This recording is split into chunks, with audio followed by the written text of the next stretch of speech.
So we're here on site today and we're going to be replacing an outdoor double socket outlet, and we're going to be using one of the Aquip66 direct replacements. So we've already safely isolated the circuit and we've taken the existing socket off. It had an issue with moisture getting into the enclosure, so that's why we're going to use an IP66 rated outlet instead of IP65 to try and help with that and prevent against it. You can see that when we've took this off, we've got quite a lot of damaged sort of render in here. So what we're going to do is just try and do a little repair on that. I know it's going to be covered, but again, it hopefully will help with the longevity of the socket outlet. So straight away out of the box, you see we get this rubber seal. So rather than just mounting onto the surface itself and then using a bit of silicone around the top of the surface to try and prevent it, this is going to do that job for us, so sort of saving us a little bit of time and mess.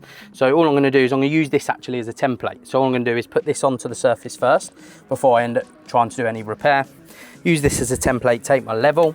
We're going to level it off. Being rubber, sometimes it does move slightly, and then all we're going to do is just mark our positions.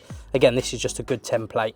Rather than having to drill the holes out the back of a socket, we can just use that as a template. So when I take that off, hopefully I've got my markings. Yep, so I've got my markings here. So then we'll go ahead, drill that in and then look at repairing it. So now I've got the rubber seal ready there on the back. So I'm just going to remove the socket from the front. Now it's important to note that with these enclosures, especially with like the switches and stuff, they're compatible with the mini grid, etc. So we can replace the accessories within these as well. It comes with an anthracite grey one to sort of match the enclosure itself, but if you wanted to change it for a white socket or a different colour, more than welcome to.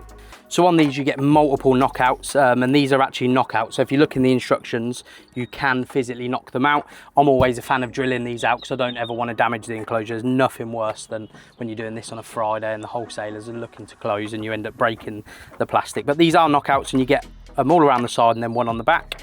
So all we're going to do is place this onto the rubber seal. Now you notice the rubber seal will have an arrow on it showing which way round the rubber seal goes. It only fits on one way, so it's quite self-explanatory. The socket doesn't actually fit into the rubber seal. So all we're going to do, line our first screw up with our plug, not all the way, just enough to sort of hold it and start that seal. So what you'll notice is you don't push the socket directly into the seal. When you tighten it up, you'll see the seal actually then sort of comes around the outside and creates that weatherproof seal.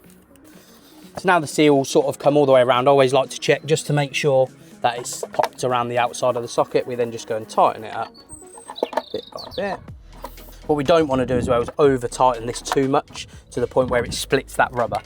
So sort of you don't need to go too strong with that fixing, as long as it's secure on the wall.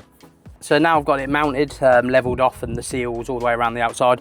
We don't need to put silicone on the inside. That's the whole idea of the rubber seal. Again, it saves us getting mess everywhere and all over our kit. Just terminate the socket as we usually would, like any other double socket outlet. Again, if we want to use a different click mode socket, we can. And we've got loads of room in the back of the enclosure.